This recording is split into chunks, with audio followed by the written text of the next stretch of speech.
नमस्कार। हमारे साथ एक विशेष मेहमान हैं और आपका नाम है डॉक्टर प्रगति सिन्हा जी।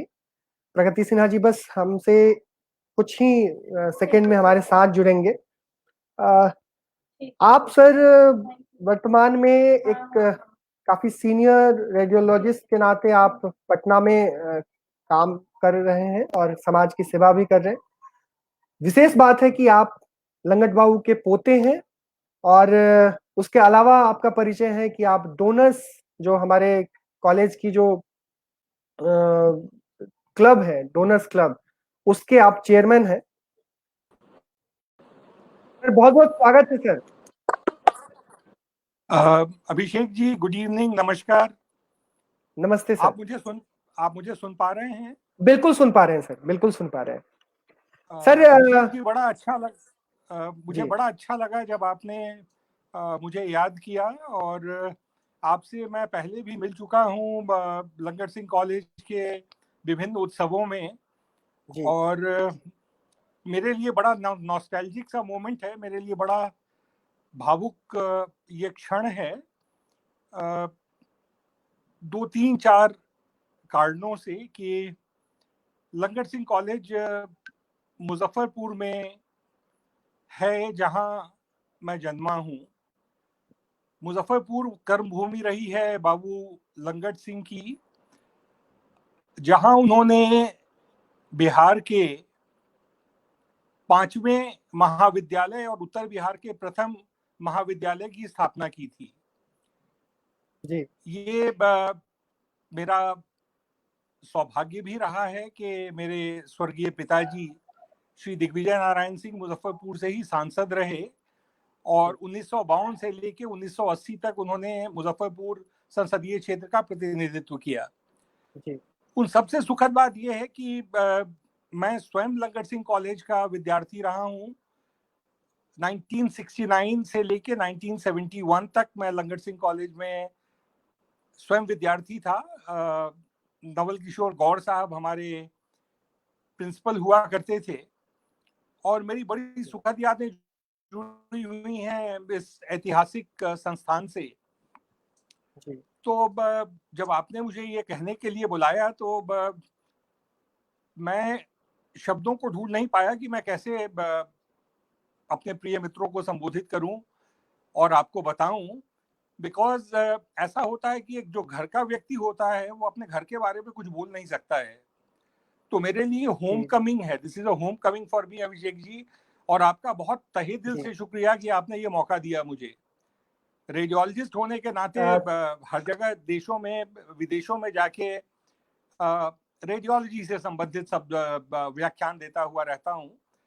मगर जी, जब जब भी कोई लंगर सिंह कॉलेज को याद करता है या मैं तो महामानव ही कहूंगा, चाहे मैं उनका प्रपौत्र ही क्यों ना हूं। बाबू लंगर सिंह हमेशा मेरे प्रेरणा स्रोत रहे और आजीवन रहेंगे भी। अगर लोगों को रोल मॉडल खोजने की जरूरत पड़ती है तो मुझे रोल मॉडल, ईश्वर की इतनी अच्छी इच्छा थी कि रोल मॉडल मुझे अपने घर में ही मिल गया। बिल्कुल।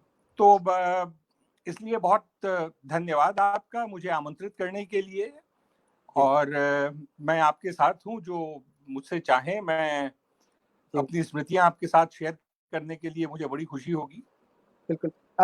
बहुत-बहुत आभार और सच कह रहे हैं कि मेरे लिए भी ये बहुत ही भावुक पल है, क्योंकि आपके साथ बातचीत तो मैं किया हूँ अतीत में भी, लेकिन आज की जो वार्तालाप है वो एक तरह से एलएस कॉलेज संवाद, इस श्रृंखला के तहत ये हमारा दूसरी एक बातचीत है और मैंने सोचा कि आपसे बेहतर कोई गेस्ट नहीं हो सकता और इसके पीछे वजह 2 थी। एक तो वजह थी कि लंगट बाबू के व्यक्तित्व के बारे में जो वर्तमान पीढ़ी है, उसको बहुत ज़्यादा अवेयरनेस नहीं है। मैं तो बोलूँगा कि एक दुर्भाग्य है कि लंगट बाबू जैसे व्यक्तित्व के ऊपर बहुत सारी डॉक्यूमेंट्रीज़, बहुत तरह की फ़िल्में भी बन सकती है, बहुत तरह की किताबें भी लिखी जानी चाहिए थी। से जिस जिस तरह का उनका योगदान था बिहार को, खास करके शिक्षा को लेकर, उसको एक भव्य तरीके से याद पूरा बिहार करता तो मज़ा आता। खैर, लेकिन उनके व्यक्तित्व के बारे में बहुत कम जानता और खास करके हमारी पीढ़ी और हमारे आने वाली पीढ़ी तो शायद कितना जानेंगे वो उसके भी हमें सोचना पड़ेगा। आपके पास उनसे जुड़ी हुई क्या संस्मरण है, क्या यादें हैं, क्या अपने परिवार में उनके बारे में सुना है? मैं चाहता हूँ कि आप विस्तार से हमारे दर्शकों को बताएं, जो भी इस वीडियो को देखेंगे उनको जानकारी मिले।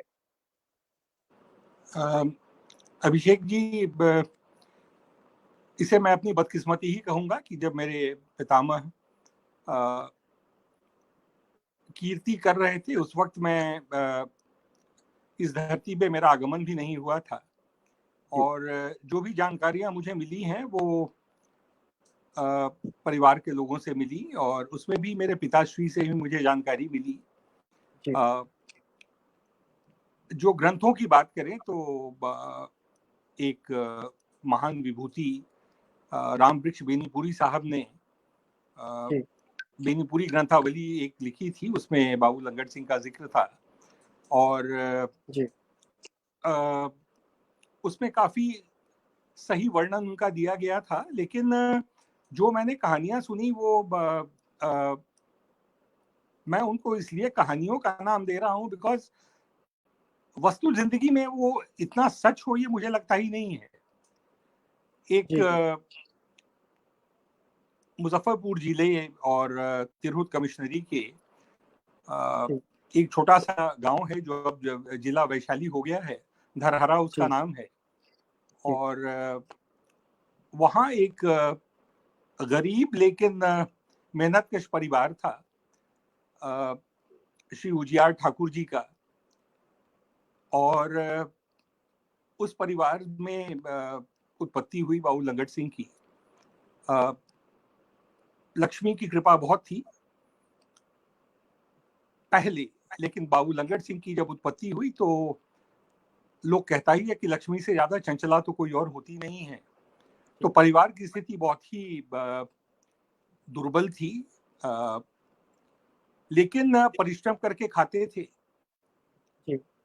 तो बाबू लंगट सिंह ने जब देखा कि वहां मुझे काम करने का बहुत मौका नहीं है, तो उन्होंने अपने पिता से माता से आशीर्वाद लेके धरहरा को छोड़ दिया। और जो हम लोग कहते हैं 2 जून की रोटी की तलाश में मुजफ्फरपुर चले आए। काफी मेहनतें इधर की उधर की, और वो सच कहिए तो ब्रिटिश साम्राज्य के जो जनोपयोगी कार्य हैं उसका बड़ा स्वर्णिम दिन था वो।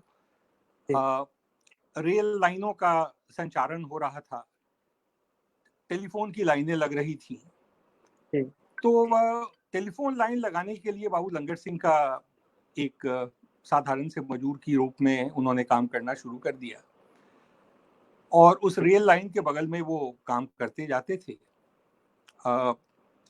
उनके जो इंजीनियर थे, वहाँ के जो लोकल इंजीनियर थे, उनके काम से बड़े प्रभावित हुए। और उन्होंने कहा कि दरभंगा से लेके जो मुजफ्फरपुर तक की रेलवे लाइन है और जो टेलीकॉम की जो संरचना है उसको तुम देखो, उसमें काम करो। तो वो करते करते उनसे बड़े प्रभावित हुए और रेलवे में भी वो काम करने लग गए। रेलवे में उन्हें लाइन बिछाने का काम दिया गया था मुजफ्फरपुर से दरभंगा करने के लिए। और मैं बहुत लंबे में कहूँ तो वक्त बहुत चला जाएगा। वो लाइन बिछाते बिछाते वो रात भर दिन भर काम करते थे। और उसमें जो उस जमाने का एक हम लोग जिसको कहते हैं इंस्पेक्शन कार्ट कहते हैं रेलवे की, शायद कुछ लोगों को स्मरण होगा, ठेला दे के रेलवे लाइन का निरीक्षण किया जाता है, उसको निरीक्षण यान कहते हैं। तो वो निरीक्षण यान में रात को लौटकर आ रहे थे और एक मालगाड़ी का डब्बा था वो रखा हुआ, उस पर बहुत जोर से टक्कर हुआ और टक्कर होने से बाकी कुछ मजदूर तो फेंके गए, लेकिन बाबू लंगट सिंह का जो पैर था उसमें इतना ज्यादा जोखिम चोटिल हुआ कि उसको अल्टीमेटली काट के हटा देना पड़ा। और ये नियति की बात देखिए कि जिसका नाम लंगट सिंह रखा गया था वो सचमुच लंगड़ हो गए। और ये सबसे बड़ी बात थी, उनके जीवन का सबसे बड़ा मोड़ था कि बिकॉज विकलांगताओं को लोग अपनी एक दुर्बलता मान लेते हैं, लेकिन वो और दृढ़ संकल्प हो गए इस काम को करने के लिए। तो ये काम करते रहे और वहाँ जो काम करने वाले लोगों थे ने उन्होंने देख के इनके इंजीनियर इनसे इतने अधिक प्रभावित हुए कि उन्होंने कहा इन्हें कि लंगट तुम तो पैर से लाचार हो गए हो, तो अब तुम ठेकेदारी का काम करो। तो उन्होंने कहा ठेकेदारी, मेरे पास तो पैसे ही नहीं है, तो मैं ठेकेदारी कहाँ से करूंगा। उन्होंने कहा हम एडवांस देंगे, तुम काम करो। और वो काम करने भी लग गए। काम करते करते उनसे इतने प्रभावित हुए कि वो इंजीनियर चले गए कलकत्ता, और कलकत्ता में उनको आमंत्रित किया कि तुम कलकत्ते चले आओ। तो वो कलकत्ते चले गए और कलकत्ता जाने के बाद उन्होंने जो कार्य करना शुरू किया तो इतने अधिक प्रभावित हुए कि उन्होंने उनको मजदूर नहीं, उनको ठेकेदार बना दिया था। ठेकेदार बनाने के बाद नहीं केवल रेल लाइनों के विस्तार पे, वहाँ के जो सड़कों के निर्माण पे, वहाँ का जो इवन आज का जो, ये बहुत कम लोगों को मालूम है कि जो बहुत विख्यात हावड़ा पुल बना हुआ है, जो जिसको लाइफ लाइन हम लोग कहते हैं कलकत्ता की, उस पुल के निर्माण के भी ठेकेदारों में एक बाबू लंगट सिंह थे।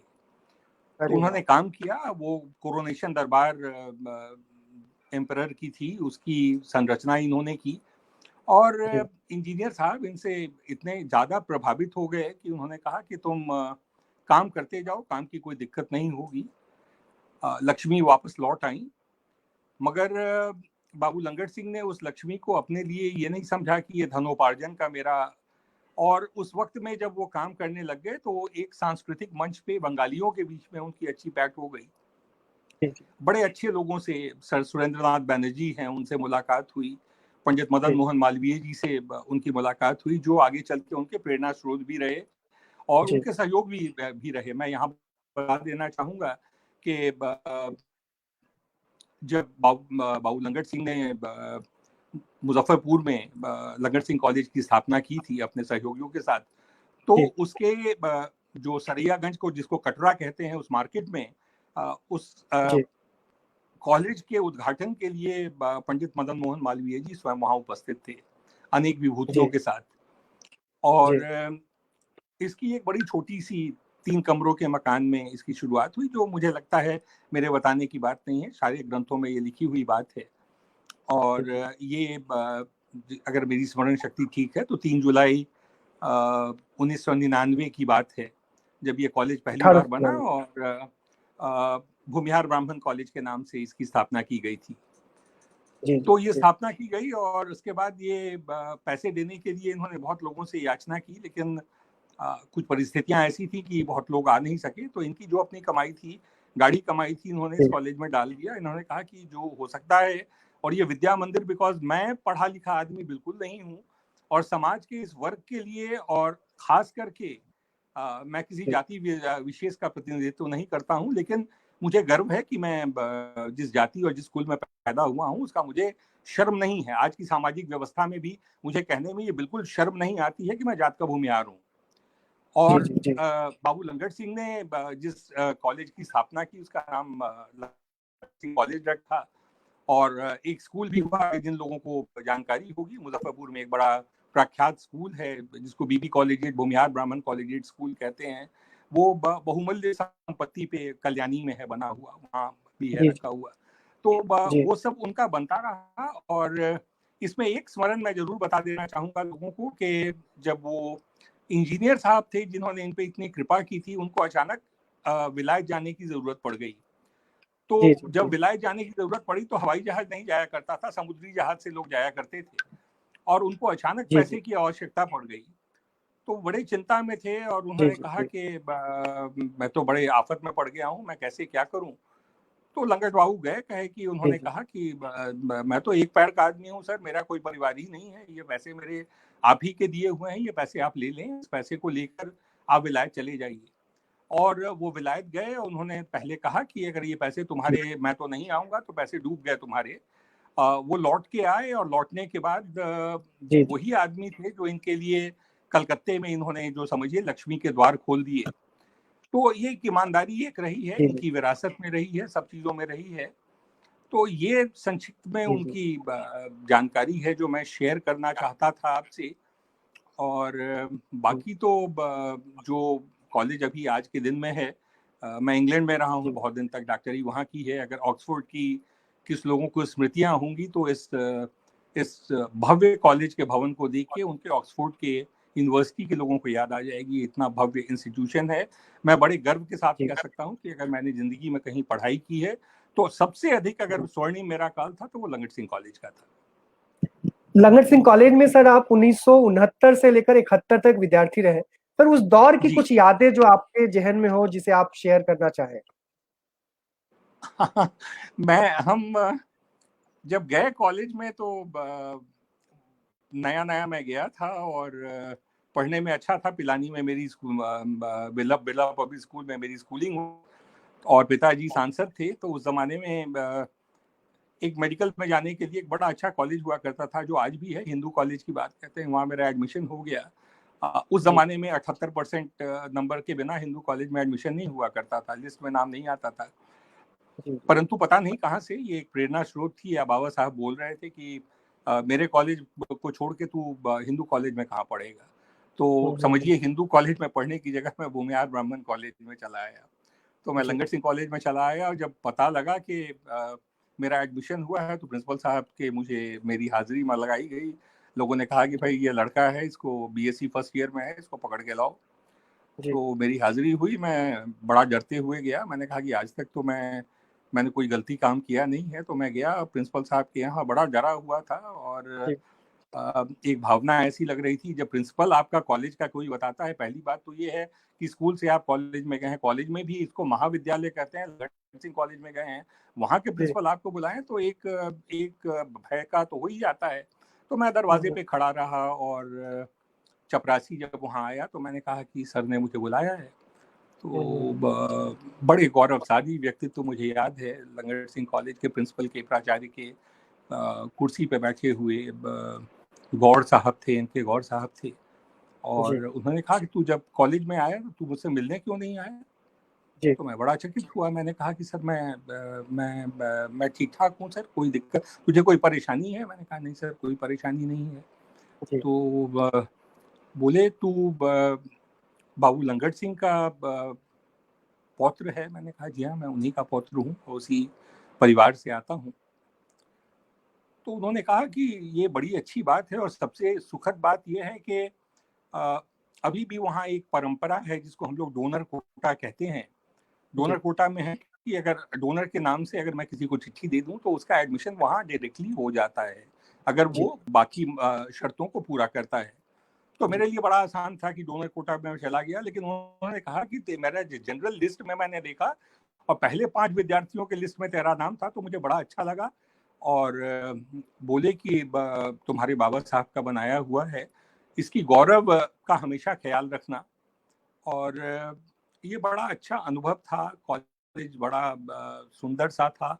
मैं ड्यूक हॉस्टल गया, मैं लंगट हॉस्टल गया। हॉकी खेलने का बहुत शौक था। एक कॉमन रूम हुआ करता था जहाँ अभी बाबा साहब की एक प्रतिमा बनी हुई है, उसके पीछे गांधी जी का एक मूर्ति है, उसके पीछे कॉमन रूम हुआ करती थी, उसके पीछे एक विशाल सा फील्ड था। तो वहाँ हॉकी खेलने जाया करता था और एनसीसी में था, वहाँ काम करता रहता था। तो बड़ा सुखद जो मैंने वक्त गुजारा वो बड़ा सुखद मेरा वक्त था। और जो प्राध्यापक थे, जब उन्हें भी ज्ञात हुआ तो एक थोड़ी सी एम्बेरसमेंट ज़रूर होती थी कि हर आदमी पूछ देता था। और दूसरी ये भी वजह थी कि जिस वक्त मैं वहाँ का विद्यार्थी था, पिताजी भी मुजफ्फरपुर के सांसद थे जी। तो लोग पूछते रहे और दोस्तों के साथ मेरी बड़ी अच्छी, अपने सहयोगियों के साथ मेरा वक्त बहुत अच्छा गुजरा। और अभिषेक, मुझे याद है मेरे एक मीटिंग में, लंगट सिंह कॉलेज की मीटिंग में, शायद आप वहाँ उपस्थित थे, तो मैं वहाँ गया हुआ था, आपसे मिला पहली बार। उषा जी भी आई हुई थी और बाकी लोग जी, थे। तो वो पहला परिचय आपसे हुआ। और जब आपने कहा कि यहाँ के छात्र संघ में आप रहे हैं और ओल्ड बॉयज एसोसिएशन में आप रहे हैं, तो मुझे बड़ा अच्छा लगा। और डिफरेंट आज के सोशल प्लेटफॉर्म्स में आपसे बातें होती रहती हैं। तो लंगट सिंह कॉलेज की मेरी तो जो अनुभूतियां हैं वो बहुत ही सुखद हैं। वहीं से मेरा सिलेक्शन हो गया मेडिकल कॉलेज में, तो मैं डॉक्टर बन गया। नियति यही थी, मैं डॉक्टर बन गया और आज के दिन में बाकी चीज़ों को छोड़ के डॉक्टरी में लग गया हूँ। सर दो सवाल हैं जो मेरे जहन में आते हैं और वो मैं चाहता था कि आपसे पूछूं। और आपने अपनी बातचीत की शुरुआत में भी बोला कि हमें प्रेरक पुरुष, जो एक प्रेरक व्यक्तित्व है, जिनसे हम खूब इंस्पायर हो सकते हैं, और स्पेशली इन कॉन्टेक्स्ट ऑफ कि हम सोसाइटी को क्या कंट्रीब्यूट करें, समाज हित जिए, देश हित जिए, ऐसी बातें करते हैं सर हम। उस दृष्टिकोण से लंगट बाबू को आप क्या देखते हैं, और आज के समय में उनसे हम क्या सीख सकते हैं? देखिए, दो चीज तो बड़ी स्पष्ट है जो उनकी जीवन शैली का मैंने अनुकरण किया। और पहली चीज ये है कि विकलांगता एक मन की बात होती है, विकलांगता शरीर की नहीं होती है। दूसरी बात ये होती है कि अगर हम पढ़े लिखे नहीं हैं या मुझे कुछ नहीं मिला हुआ है, तो मेरी जिम्मेवारी और भी बढ़ जाती है कि मैं समाज को, जिस समाज से मैं उत्पन्न हुआ हूं, समाज को कुछ मैं लौटा कर दूं। हम सब की कुछ ना कुछ जिम्मेवारियां होती हैं। और जब मैं विलायत में था तो मेरे प्राध्यापक थे, वो मुझे कहा करते थे कि son, there are no free lunches in this world. तो आप जिस भूमि से उत्पन्न हुए हैं वहां कुछ ना कुछ तो आपको वापस देना ही चाहिए। बाबू लंगट सिंह की जीवनी से ये मैंने सीखा, जो आदमी अपना सिग्नेचर भी ठीक से नहीं कर सकते थे, लॉ सिंह वो लिखा करते थे, उन्होंने ये सोचा कि अगर मैं पढ़ा लिखा हुआ अगर होता तो मैं आज कहाँ पहुंचा हुआ होता। और उसको उन्होंने समाज को अपना कुटुंब समझा, समाज को अपना परिवार समझा, पूरे उत्तर बिहार को उन्होंने अपना परिवार समझा।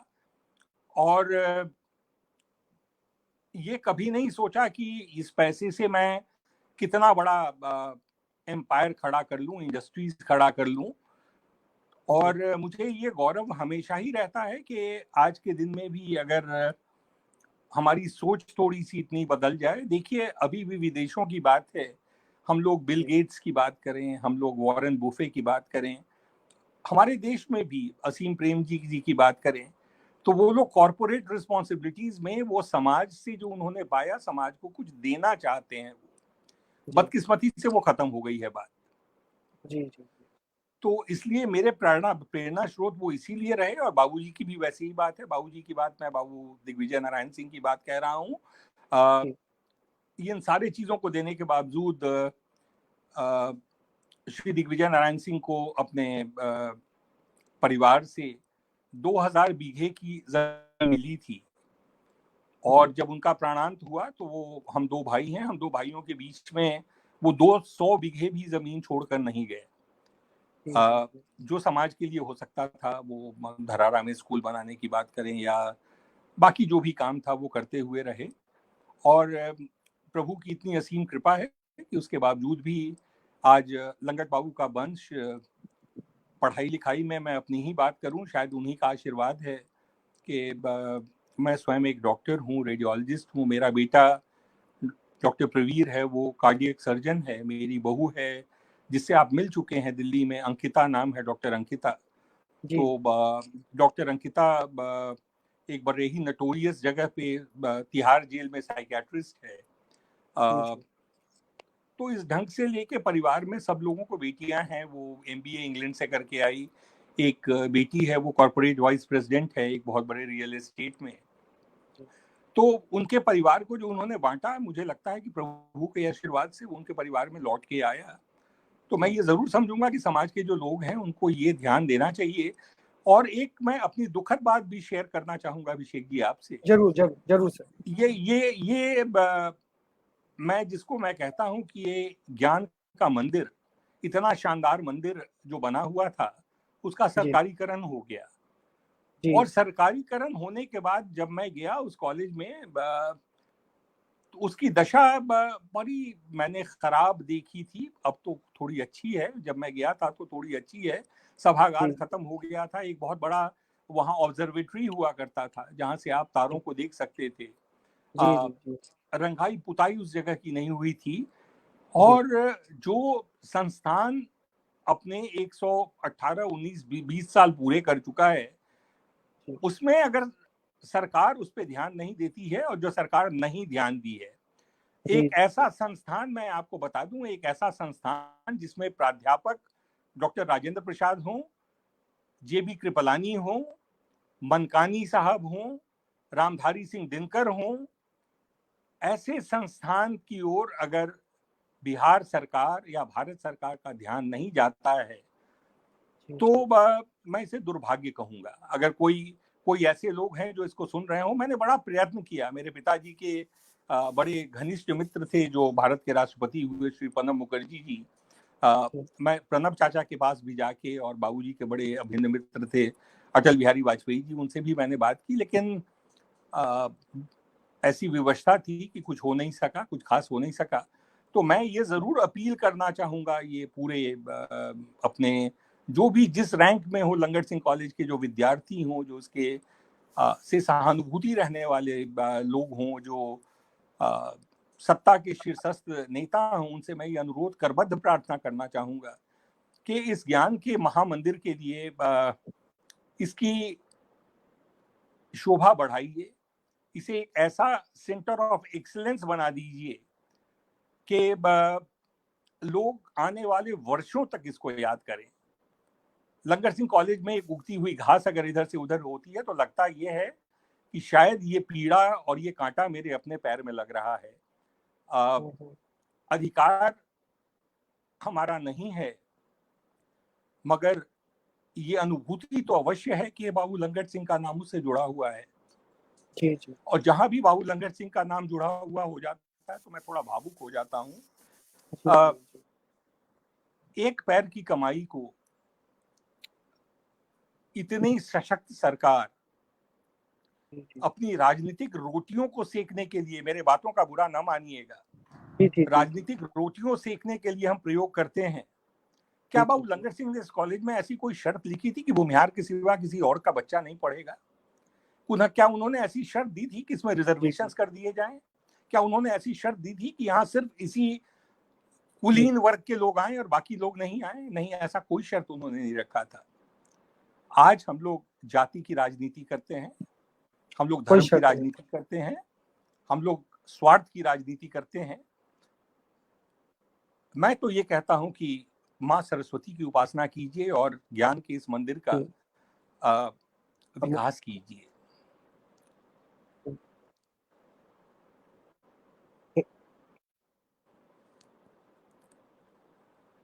मैं आप सबका काफी महत्वपूर्ण, और जो आपने बातें की कि जो भी कॉलेज से जुड़े लोग हैं इस महाविद्यालय की शोभा बढ़ाने के लिए आगे आए, वो एक बहुत महत्वपूर्ण।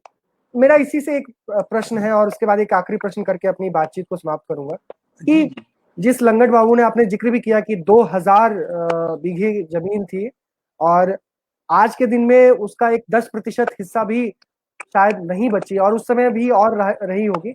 जिस परिवार ने बिहार को इतना सब कुछ दिया, आज उसी बिहार में कई बार लगता है कि शिक्षा के प्रति समाज का कोई लगाव नहीं दिखता। समाज एक तरह से ऑनरशिप लेना नहीं चाहता। जो समाज के लोगों ने जो लंगट बाबू, कहाँ बिहार में कोई था नहीं उस तरह से उस शिक्षा का केंद्र, खास करके उत्तर बिहार में उन्होंने कॉलेज खोला, उन्होंने स्कूल खोले, लेकिन आज गांव में ही स्कूल है, आज गांव के पास ही कॉलेज है। जो अपना कॉलेज है, जो एलएस कॉलेज है, उसको भी क्षति पहुंचाने के लिए, उसका नाम खराब करने के लिए बहुत तरह के प्रयास चलते रहते। तो मैं, उच्च शिक्षा हो या स्कूली शिक्षा हो, समाज का कहीं ना कहीं लगाव दुराव में बदल गया है और एक उस तरह बेहतर नहीं दिखते, शिक्षा के प्रति एक चिंता नहीं दिखती और बिहार की शिक्षा के बारे में कुछ कहना ही नहीं है। आप इन सब चिंताओं को किस तरीके से देखते हैं और आप क्या कहना चाहेंगे?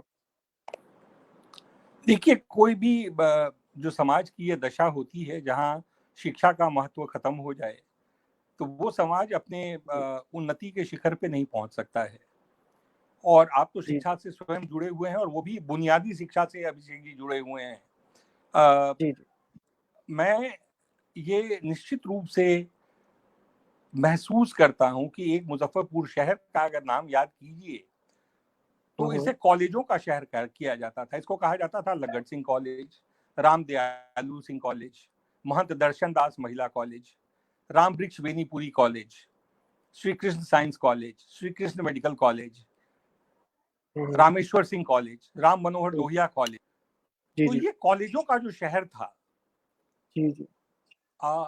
हमारे जो प्रतिनिधि वहां से अभी आ रहे हैं, शायद अगर वो सुने या उन तक ये आवाज जा सके, तो मैं उनसे जरूर अनुरोध करूंगा कि ऐसी चीज जिसको समझ लीजिए कि पठन पाठन के क्षेत्र में जिसने इतना बड़ा योगदान दिया था उस शहर का भी अगर हम लोग कुछ खास नहीं कर पा रहे हैं, और शिक्षा के क्षेत्र में तो निश्चित कुछ नहीं कर पा रहे हैं, मैं ये जरूर कहूंगा कि जो सार्थक लोग हों वो अपनी क्षमता भर ही योगदान दें। और इस पुण्य कार्ड में मैं तो ये कहता हूं कि एक कॉलेज में जब आप एक शिक्षित व्यक्ति को वहां से निकाल के जाते हैं तो एक पूरे परिवार का भरण पोषण आप कर देते हैं। आप रोटियां बांटते हैं तो एक आदमी को एक टाइम की रोटी देके हम लोग फेसबुक पे और हम लोग अपने ट्विटर अकाउंट पे और हम लोग अपने टीवी पे एक रोटी का पैकेट देते हुए 10 आदमियों का हाथ देखते हैं।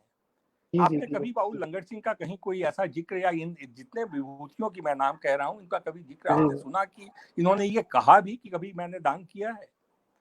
और मैं तो इसको निश्चित रूप से जानता हूं कि मुझे दानदाता के रूप में न जाना जाए, मुझे निश्चित रूप से जाना जाए कि एक ऐसा विद्यार्थी जिसने अपने हिसाब से लंगर सिंह कॉलेज की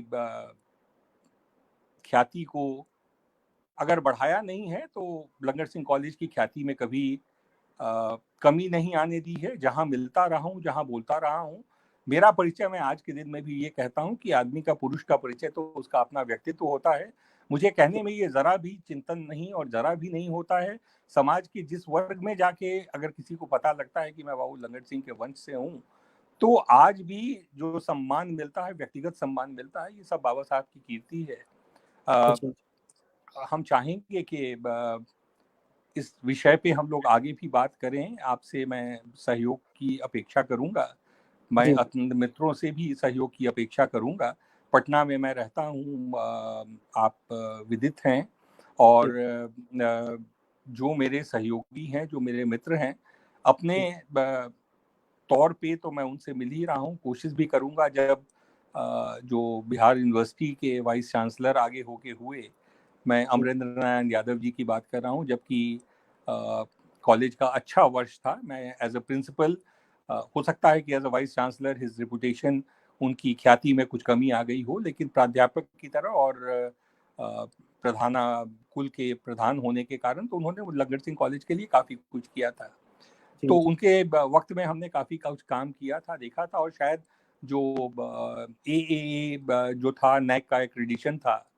तो ये सब चीज़ों मैं ये कह रहा हूँ कि जिस कॉलेज में आप लंगर सिंह कॉलेज के बराबरी में किसी कॉलेज इंस्टीट्यूशन को देखिए ना, आप क्यों अभी पागल हो रहे हैं कि यहाँ, अब ये मुझे बताइए, मुझे किसी से कोई स्पर्धा नहीं होती है, मगर सारे लोग कहते हैं कि सेंट्रल यूनिवर्सिटी बना दी जाए, यहाँ सेंट्रल यूनिवर्सिटी बना दी जाए, वहाँ।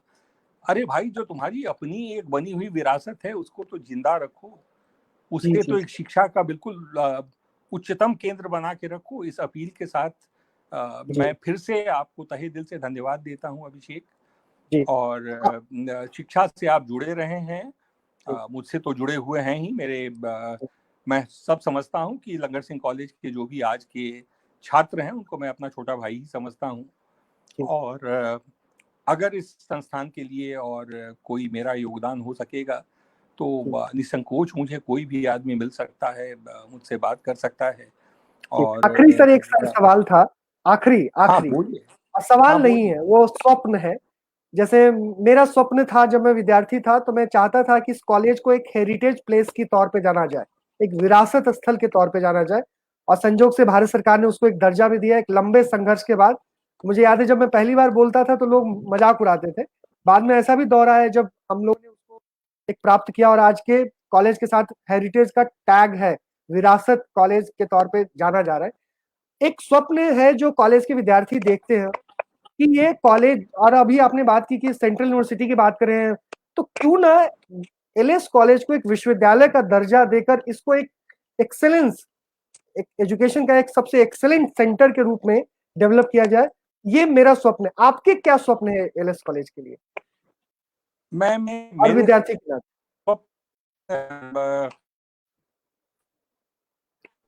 निश्चित रूप से अभिषेक, जिसने आपने कहा कि एक फिल्म की 2 पंक्तियां हैं कि तेरे मेरे सपने अब एक रंग हैं।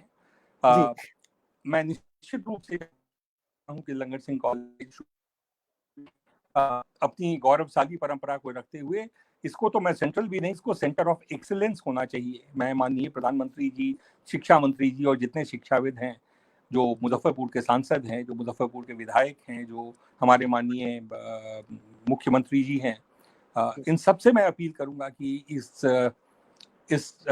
ज्ञान के मंदिर को एक सेंटर ऑफ एक्सीलेंस हम लोग बनाने लायक हैं, और इसमें जो संभव प्रयत्न है अगर वो हो जाए, आप तो जरूर देख लीजिएगा। आप बड़े ही महत्वाकांक्षी व्यक्ति हैं और संघर्षशील व्यक्ति हैं। मैं शायद उम्मीद करता हूं कि अपनी जिंदगी में मैं लंगट सिंह कॉलेज को एक सेंटर ऑफ एक्सीलेंस के रूप में देख सकूं। और मैं ये भी सोचता हूं, मैं बड़ा आशावादी आदमी हूं। मैं अपने वाणी को विराम देने से बाद पहले 2 पंक्तियां हैं जो मुझे याद आती हैं। किसी सुधा की प्राण रक्षा के लिए विषपान होता है, अमर जो देश को कर दे मरण वरदान होता है, शहीदों के लहू से चित्र बनता आज है कल का, किसी भी सृष्टि से पहले प्रलय का गान होता है। तो ये शायद जो प्रलय हम लोग देख रहे हैं एक नई सृष्टि की ओर इंगित कर रहा है। आज की बात करें और हम लोग ये कोरोना की बात ना करें तो वो न्याय संगत नहीं होगा। आप सबसे अपील है कि आप अपने घर पे रहें और जितने हिदायतें हैं उनका पालन कीजिए। इस कारण से मैं कह रहा हूँ, ये बिल्कुल अपने डॉक्टरी पे वापस लौट के मैं आ गया हूँ, बिकॉज हैबिट्स डाई हार्ड। जब एक डॉक्टर को बुलाइएगा तो वो कहीं ना कहीं अपने रूप में तो प्रकट हो ही जाएगा। जी। तो इसलिए मैं कहूँगा कि न इसकी कोई दवा है, न इसकी कोई वैक्सीन बनी है, और इसमें डरने की कोई बात नहीं है। मैं ये आपको एक ढंग से एक अपना मैसेज भी देना चाहूँगा। स्मॉल पॉक्स हुआ तो उसका उन्मूलन पूरी तरह नहीं हुआ बहुत वर्षों तक। पोलियो हुआ तो उसका उन्मूलन बहुत वर्षों तक नहीं हुआ। ये रोग भी है तो बहुत वर्षों तक नहीं। हम लोग कोई जादू की चिराग जला के इसको तुरंत खत्म कर देंगे, ऐसा नहीं है। We have got to learn to live with this disease, लेकिन अपने प्रिकॉशंस को लेके और स्वस्थ रहें, अच्छे रहें, और हम सब प्रेरणा करें, हम सब प्रार्थना करें कि लंगट सिंह कॉलेज अपनी उस ऊंचाइयों को पाए जिसका वो हकदार है। बहुत बहुत धन्यवाद। बहुत बहुत धन्यवाद सर। और आप हमसे जुड़े हैं और लंगट बाबू से जुड़ी हुई यादें साझा की, और आपके स्वप्न जो है कॉलेज से आपने उसे साझा किया। आपका बहुत बहुत आभार सर। और बहुत ही इमोशनली मोमेंट है, और मुझे लगता है कि इस वीडियो को जो कोई भी देखेंगे उन्हें बड़ी प्रेरणा मिलेगी आपसे और बाबू लंगट जी। बहुत बहुत धन्यवाद सर। Thank you sir. बहुत बहुत धन्यवाद, और ईश्वर आपको और कीर्ति दें। धन्यवाद। Thank you sir. Thank you.